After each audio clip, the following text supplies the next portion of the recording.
All right, I think we're live. Hello, everyone. This is Scott Barrett, digital editor at the Newport Daily News.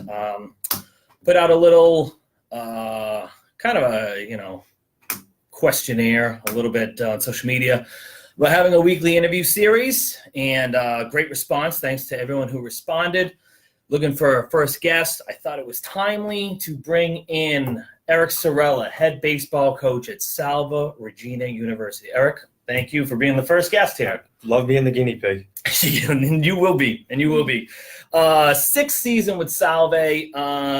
After Monday's win, you are now headed to your fourth CCC Championship Series. Did you think that the success would come so quickly for you as head coach? When did you get elevated to head coach? Every season has been a 20-win season, and now you're fourth straight with 2 NCAA appearances. It's difficult to measure success. I mean, everybody has a different barometer. I want to win every year, and I feel like I let my team down if we're not in that position.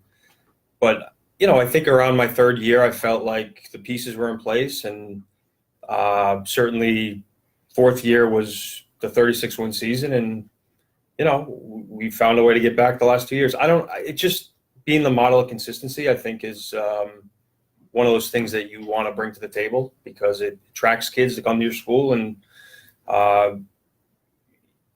telling them they have a chance to play for a championship every year, should excite a kid. And obviously the campus doesn't hurt either. This year you did not take the easy road. Your first game of the CCC tournament, you're at home, you're a number 4 seed, and you lose, forcing you to win 4 games, 2 of which came against the defending conference champion, and you did it. So what changed from losing at home in game 1 to just kind of, you're backed against the wall and just kind of went at it? It's, first and foremost, it's baseball. And the best team in baseball is going to lose to the worst team in baseball this year. It happens. I think being in the loser's bracket or being in a situation where you're not the 1 or 2 seed, we had a plan. My coaching staff and I talked about, because you can pitch your best pitchers early and say, all right, we're going to pitch our best guys, and then we'll see where the chips fall. But I don't enter the tournament, or we don't enter the tournament thinking, okay, we could win a couple games. Let's just finish as well as we can. We're here to win it. So in a sense, we really pitched backwards. And I knew that in order for us to bring Pat back at the end, we had to be in a position where we could clinch over Western New England to do that. So, we went with a sophomore in our first game, and he was 2-0 going into it. He didn't pitch very well, but we didn't hit, and we got beat. And then we went with a freshman, where it would be very easy for people to say, you got Will Ginsburg, who's all conference. You got Pat Maybacker. You got Mike Matthews. So we won that game, and then we went to Matthews and held out Ginsburg to close, and Ginsburg beat Western New England. So it's just setting up the pitching that way, I think, really benefited us. But I needed my older guys to understand, you should be pitching, but I want you to pitch in a more important game, and I want you to pitch with an opportunity to send us to the championship, not have to rely on a freshman or sophomore to beat Western New England, because that's a real tough task. Well, that's such an understatement, the pitching. You look at it, Saturday, unbelievable. Will Ginsburg, 9 innings, 4 hits, 2 runs, 3 walks, 3-2 victory. Where you needed a guy to go 9 innings. The kid goes 9 innings and beats a conference team that had only lost 1 conference game during the regular season. Right. Talk about his performance there. They kept you alive and kind of set the stage for what happened on Monday. Sure. Will bought into what our plan was, and he went out and executed it. It was really special to watch him. He's a 5th-year senior. He redshirted as a freshman. Just a competitor. And part of the reason I put him on the mound to close out the Monday game was because there's only a certain amount of kids who you can live with losing behind. If kids are going to go in that situation and the moment's going to define them, but a kid like Will is going to compete. And win or lose, I can live with that. but putting somebody in there that might crumble under the pressure, I just knew that wasn't going to be Will. He might not win, but as a coach, I can live with him whatever happens because he's just going to compete his butt off. So it brings us to Monday. So what's Pat's injury? He had some range of motion issues in his shoulder and kind of had a sore elbow. So we shut him down for a few weeks and just started to build him back up and see if we could get him as close to 100% as possible before the season was over. It wasn't serious. He just, needed some rest, and it wasn't due to overuse as much as it was just due to, range of motion. Right. So that's maybe why you go 8-6 and get the number 4 seed instead of being the number 1 seed. You take your ace out of the equation. Of course, you're going to lose some games. We lost Pat in a situation where we had Roger Williams, Western New England, 3 games. Yeah. Roger Williams, Endicott, 3 games. And, we just didn't have – throwing Pat in the mix it's completely different. But you kind of have to weather the storm and look at that as an opportunity to get a bunch of other guys some innings so you can see what you're going to get. And a guy like Zach Lopez, he got beat by Endicott, didn't pitch well, but he got to pitch 30-something innings. So then he's able to go out and throw a complete game against Gordon in an elimination game. And you give it to a freshman, and people are like, well, I don't know why coach is doing that. It's because I need Matthews to beat Nichols. I need Will to beat Western New England. I need Pat to come back. So you had it all kind of mapped out in a sense. It makes me look like a genius, but it really could have backfired. It wasn't like we were cruising through these games. Yeah. All right. So, again, Maybach comes back. Couldn't have been better timing. 6 1/3 innings. Scattered 8 hits, but only 2 earned runs. Ginsburg comes in. He was so lucky that he was so efficient on Saturday. He had 87 pitches, or 88 pitches, yeah. Right. So comes back 2 2/3 innings, loads the bases in the 9th. It's 5-3. Second straight time he's loaded the bases in the 9th. Right. So the game tying runs at second, the game winning runs at first. You got 1 out. Are you saying, like you said, we're gonna win or lose with this kid on the mound? That's exactly it. That's how I felt on Monday. Will's your guy. He's been there all year. He's been a weekend starter for 3 years now. And I got all the confidence in the world. It's baseball. Anything can happen. And with Will, he gets a lot of ground balls because he has a good breaking pitch, is a good changeup, and his fastball runs a lot. So the situation, too, we intentionally walked the guy to load the bases because we knew that the kid on deck was 2-to-1 ground ball to fly ball guy. So with a ground ball pitcher and a ground ball hitter, it's a good recipe. It happened twice, but you do it 2 more times and it might backfire. Your heart flying at that point? Monday it was. Saturday I had a lot of fun. It was fun to be there. And then when you get to that, do or die, and you bring Pat back and you can't redshirt him anymore. He's pitching. You just hope that your team doesn't lay an egg because, you can. It's baseball. You could just hit a bunch of balls at people and kick the ball around a little bit. They're amateurs. They're not pros, and they're kids. So, but it was real fun after it was over. I just wanted to end after we scored 5. Look at Pat's performance there. For a guy who hasn't pitched since late March, sure. You talk about a gamer. Biggest competitor. Him and Will are compete as well as anybody. Pat certainly didn't have his best stuff, but he gave it everything he had, and he emptied the tank. And after Will's first pitch, I looked at my pitching coach. I said, "We're going to finish the game with him, win or lose," because his stuff was better on Monday than it was on Saturday. Wow. All right, so you got Roger Williams, starts Friday, goes Saturday if necessary.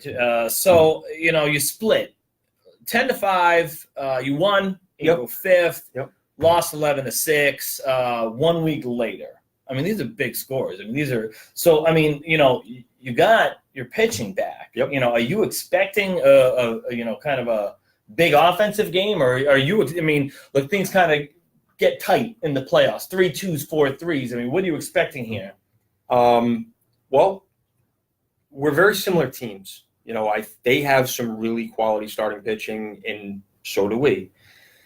Our lineups aren't super explosive. There's some guys that are really good, but if you look at our on base or slugging, the amount of bases we've stolen, it's very similar. Even our defense, our defense might be a little bit better than theirs. You would think that they're going to be low scoring. I think the runs will come in bunches. They'll come in a big inning. I don't think you'll see scoring, in 5 or 6 innings. I think it'll be in 1 or 2 or 3. But it's baseball, and it's never exactly how you draw it up. So defense makes a few errors, and next thing you know, you put up 7 or 8 runs, and that's a big number there. Kind of beneficial. It's in Bristol. You don't have to go up to, Biddeford, Maine or somewhere, right. Where, Springfield, Massachusetts. I mean, how much is a benefit that back-to-back days, you only have to take the 20-minute drive or whatever it is. If there's another place I could play the championship besides Salve, it would be Roger Williams, right? Just because it's so close. And, I think we'll get a lot of fans there, and I think it'll be a rowdy environment, but that's what a championship should be. All right, let's take a step back to Eric from 2002 to 2005. You know a thing or two about the NCAA tournament. Your first taste of that was in 2005. Yeah, there was a brief stay. As a player at Salve Regina University, you played for your father. You were a 2-time All-American. When you look at the Salve record board, I don't know if there's a category. Home runs. You're not a big home run hitting guy, but nope. you're a base stealer. You're an average guy. You're a walk Lead guy. off, You're get an on base. base. Yep. Right. So let's go through some of these. These are the stats that he owns, career stats for Salve Regina. Career batting average, 447. These numbers are ridiculous, by the way. In 2005, he led all Division III with a 504 average. Ed, you got to fix that on your website, 503. Your career on base percentage, 572. So every time you go to the plate, more often, you're getting on base more often than you're not. Right, that's the leadoff job. Right, get on base, right. Find a way. You have the most walks, 146, which is no one's gonna touch that. Yeah, not in this new era of trying to hit home runs. No. Here's the one nobody's gonna touch. This is DiMaggio 56-game hitting streak, consecutive on base streak, 104 games, 104 consecutive games. You reached base. You only played 152 in your entire career. It started my sophomore year, halfway through, or towards the end of my sophomore year. And it went all the way just right through. Yeah. Well, it's funny, that story, and you can ask Ed about it, but there was a big publication, like college baseball news or something, and there's a kid on the front, and it said he was going to break the all-time on-base streak. And at that point, it was like 80 or 90 or something. And I said to Ed, I said, I was on base a lot. I don't remember how it all played out, but I'd be interested to see, where I was, because Damien obviously had this hit streak, and he went through. A day later, he said, he put 2 pieces of paper on my desk, and he said, "Look at this." He said, "I wrote an email to NCAA. You should be in that article." So that actually got published. So what was that like when Damian Constantino was, he got a lot of attention. Sure. AP was there.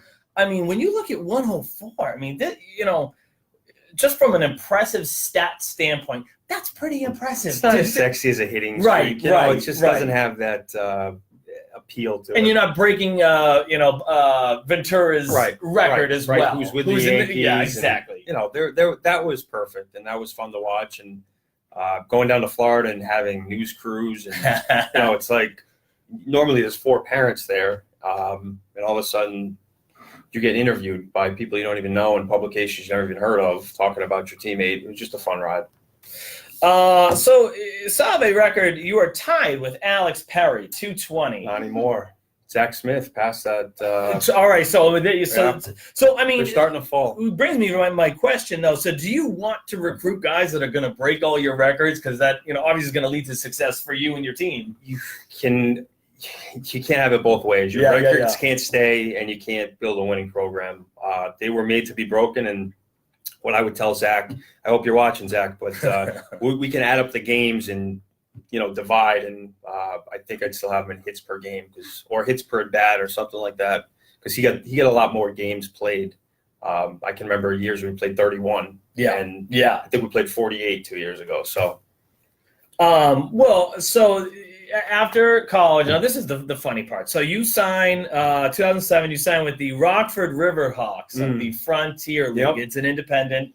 I mean, first of all, did you ever have any aspirations, or were there any illusions of you being drafted? I thought there was a shot. I really did. The day the senior all-star game came out, we played at Fenway Park. It was like the first week of June 2005, and I got interviewed by a guy from the Boston Herald. There was a bunch of scouts at that game. You know, I wasn't super impressed. I got a hit. It was an infield hit. I ran. I made a nice catch in the outfield, but there was a lot of talk about that possibility. And at the time, that was when the Billy Bean trend and, you know, getting on base and having. You're a walk guy. So. Sure. So I thought, hey, maybe someone will take a shot late. Didn't happen. I think I said better players haven't been drafted. Worse players have. That's just how it is. Like Piazza, you know, guy, you know, whatever. 60, Tom Brady, whatever. Right, you know. right. So the story written by Rick McGowan, you know, the greatest. You were paid $750 a month plus room and board for a 95-game schedule in 100 days in the middle of Illinois. Yeah. What was that summer like? I didn't stay long. I can understand why. I got hurt and I got released, and I ended up signing in New Haven, and New Haven wasn't, you know, very exciting. It was I lived in a dump, and you weren't getting paid, and then you see all these kids who you graduated with who are, you know, making all sorts of money, kids I grew up with, my buddies, and I'm like, do I want to have a Slim Jim, or can I get something off the 99-cent meal at McDonald's? I just wanted to show that I could do it, and I think that was enough for me. Right. But then I thought, okay, let me go make a bunch of money, and I sat in an office for, you know, 5 days. And so you did have an office job before you started. Northwestern Mutual, yeah. Yeah. They hired me. They paid for I got my licensing stuff. I went to class, and then literally like the fourth day, I think it was Thursday, I went in, I said, I can't do this anymore. This just isn't me. Third day? Yeah, third day. That's when you know, right. And you knew. So that's, you know, then I went back into coaching. And that when you went to URI? Yes. Yeah. Yep. So 6 years at URI, then you joined your father's staff. Yep. Now your father, this took some time last night. 318 victories, coach, from 2000 to 2013. Andy Andrade, who you know, he succeeded. 243. How many wins do you have, including this year? Do you have a guess? Whatever 139 plus 25 is 164. 164. See, you should have stayed in with Northwestern Mutual. I'd be making a heck of a lot more money. 164. You gonna beat your father? I don't know. You're gonna beat him. Want pace to. Right. I mean, I thought, you know, 27 wins a year. You know, lay into your players a little bit. Tell them, listen, we got a goal here. Yeah. That's for me to beat my father's win total. They don't get motivated by my incentives. So you know what? Look, I'm gonna put you on the spot, and that's fine. Do you ever Salve it, or do you want to be a Division I coach? Do you ever want to go and you know? I knew when you left URI, you told us it was a chance to run your own program and make your own decisions, and you've done that. Now you've done that for 6 years in a row. I mean, do you ever see not so much greener pastures, but just, you know, you want to coach at the highest level? It's a great question. I get it asked a lot. Recruits ask me, people all the time ask me. I'm happy right now. Mm-hmm.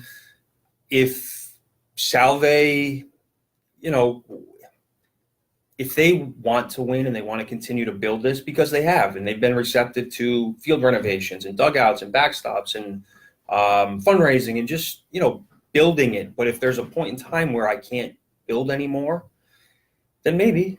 But for now, I mean, we're getting a new president, and Jody Meridian, our athletic director, has been outstanding for the past 4 years. So, you know, I'm happy. I love Newport. I'm comfortable here. It's a great place to recruit to.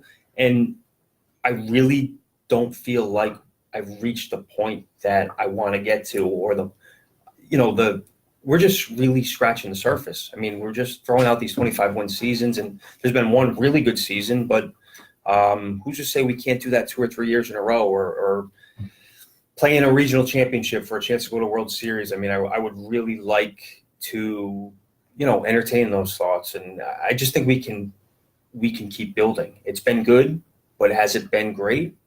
It's an opinion. Yeah. All right. That's it. That's all 20 I have minutes, for wow. you. This is, if anyone has any questions, type in fast because we're about to wrap this thing up. All right, everyone, Championship Series, Friday, 3 o'clock.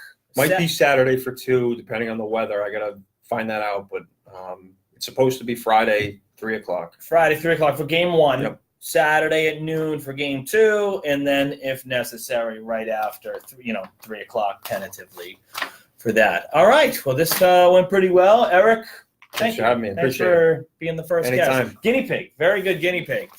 All right, guys. We'll try this again next week. Thanks a lot.